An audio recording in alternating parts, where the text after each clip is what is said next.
The Roman whips had little lead dumbbells at the end, and those dumbbells would grip onto the side of the man being whipped, and then when they pulled it out, it would shred the flesh along the man's neck or back, whatever was getting whipped. There was a guy to the right of Jesus and a guy to the left of Jesus. They are whipping away, and he is losing major blood. This blood loss is going to explain why Jesus died so quickly. We can see that there is a slope to the man's right shoulder, 11 degrees downward, meaning his shoulder was dislocated. We can see in the middle of that slope shoulder a very large contusion there. We can also see on the man's knees that there are scrapes. It looks like the man, obviously, he's carrying a very heavy blunt object on his shoulder. He somehow trips. He smashes his knees onto the ground. This heavy object goes up in the air. Blam! It smashes his shoulder, dislocating his shoulder, causing the contusion in the middle. Then his head just snaps to the left and pulls his right eye into the right eye orbit. That's exactly what we see on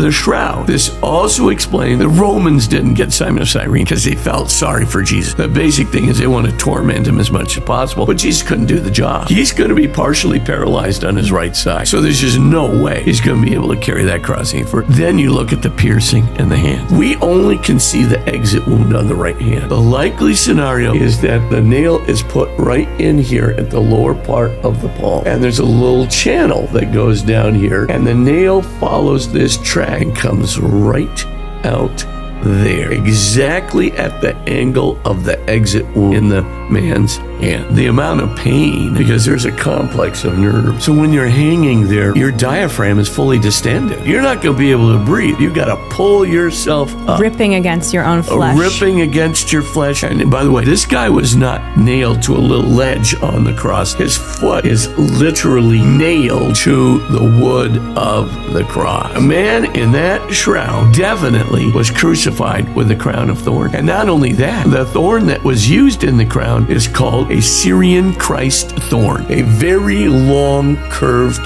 thorn that embeds itself, penetrates into the nerve in the skull and flesh. Terribly painful. The body that lay in that tomb was crucified in exactly the way described in the gospel narrative. No question in my mind about it.